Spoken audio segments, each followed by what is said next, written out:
They want you to forget everything. Jake Tapper spent years playing along with one of the biggest psyops in modern history, pushing the same narratives as the rest of the corporate media, but now? Well, he suddenly wants to play the hero. He's been releasing books about the Biden cover-up, acting like some kind of whistleblower. The hypocrisy is unreal, and people are not letting it slide. So today we're breaking down the responses to this book and exposing Tapper's attempt at rewriting history. As always, make sure to subscribe and hit the notification bell for more videos just like this. Now, I like Jake, and I think he's a very good broadcaster, but he's going to face a lot of criticism, I think, about this apparent double standard here. What do you think, Anna?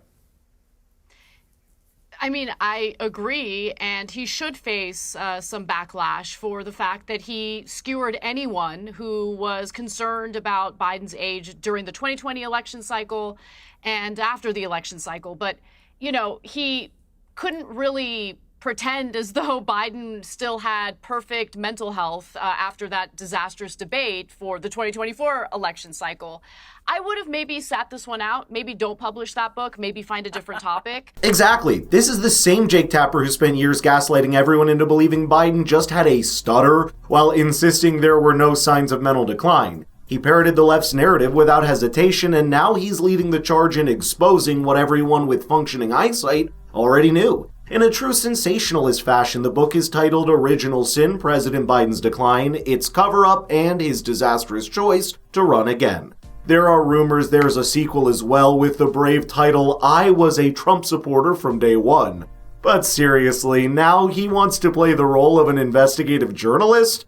Please, this is nothing but an attempt to distance himself from the very narrative that he pushed for years, and I'm betting he'll somehow try to clear CNN's name as well. Former press secretary Sean Spicer also gave his take on the issue and did not hold back. After Jake left his job as the spokesman for Hooters, he went on to be the spokesman for a Democratic Congresswoman, Hillary Clinton's mother-in-law, as a matter of fact. And now he's writing a book called President Biden's Decline, Its Cover-Up. I think it should be my cover-up of his decline. But he's facing backlash both from people who see that interview with Laura Trump that you just played and getting whacked for it, rightly so. But secondly, the publisher is facing a ton of criticism for actually allowing this book to come out and exposing Joe Biden to something that we didn't need a medical degree to see. Anyone with eyes and ears saw his cognitive and physical decline. And for Jake Tapper to deny it now and try to profit it off it is ridiculous and absurd and hypocritical. Although a lot of people would like to act like Tapper, some sort of legendary reporter, but that couldn't be further from the truth. This is the same guy that kickstarted his career by selling a story to the Washington City paper in January 1998,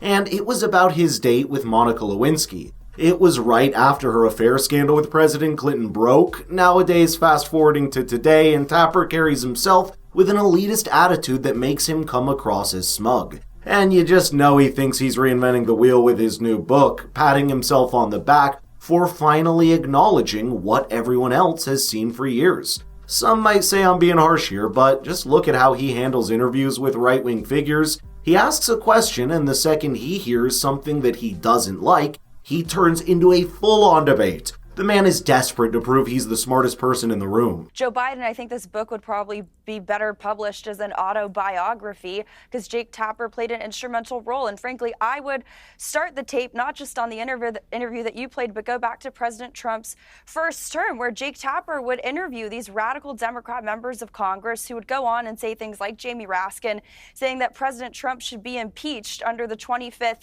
Amendment because he's mentally unwell or mentally unfit to be president of the United States. And Jake Tapper, during that interview, sat there, did not push back one bit. It's a double standard, but frankly, you come to expect it. And I think to link it back to, frankly, all the stories that we've been discussing, there's this weird, to sort of use an intel community term, limited hangout, I think, that we're seeing come from people who have really, I think, made their careers off of opposing President Trump, the populist kind of MAGA movement, whether it's the Zuckerbergs of the world, the sort of tech oligarchs. But now even here you have figures in media trying to act like they were really heavy-handed or even fair-handed and tough in their approach to Joe Biden and to Democrats, and I'm sorry, but it's just not true. To be fair, Tapper did eventually question Biden's mental state, but only after his debate with Trump, right when Democratic elites were laying the groundwork for a potential candidate swap. Was he given the green light from someone at the top, and is that what's happening with this book too?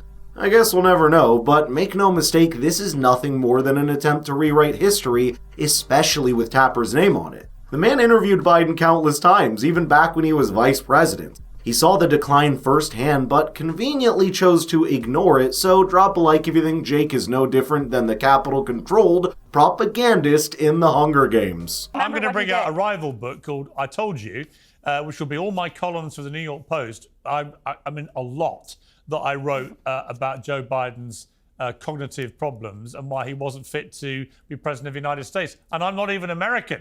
And I could tell he wasn't fit to be your president. So I'm afraid it was there in plain. Everyone could see it. He kept falling over. He kept saying stupid stuff. He kept, everything about his behavior screamed cognitive problems and rapid decline. And the people who tried to pretend otherwise, when we had that debate last summer, there it was. Suddenly the great lie about Biden's cognitive ability was laid bare.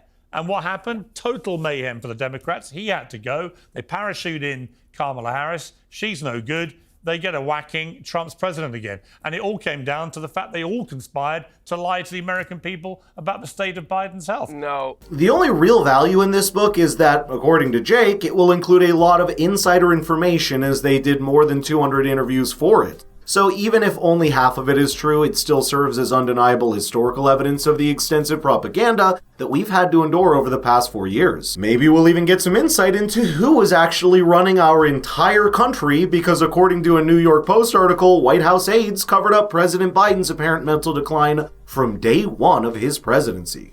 And to wrap things up, I have to share this clip where Anna Kasparian had an important message for the left, and I think she made some valid points. I want to make a broader point about, Democrats in general. And I say this out of kindness because I think this is what's leading to them making poor decisions. If the right claims something, I get the temptation to automatically assume it's bad faith, there's no truth to it, no credibility, no merit. I get that temptation to think that. And you know what? In a lot of cases, that might even be true. But sometimes they make good points, and you should, as someone who purports to be a journalist, just investigate it. You don't have to believe what anyone says at face value, but just investigate it a little bit, because they might be telling the truth. They might be, lifting the veil on some big issue that the left is blind to. That is spot on, but judging by how they reacted to Doge or any other attempt to reform the federal government, it's clear that they haven't learned a thing. What she said applies to the right as well, because the moment we abandon critical thinking, we simply become ideological fanatics who refuse to acknowledge their side's wrongdoings. But I'd love to know your thoughts here, so let's get the conversation rolling in the comments down below. And if you want your friends to get some amazing coverage from an independent source like ourselves, please share the video with them. It really means the world. Thanks so much for watching. I'll see you in the next one.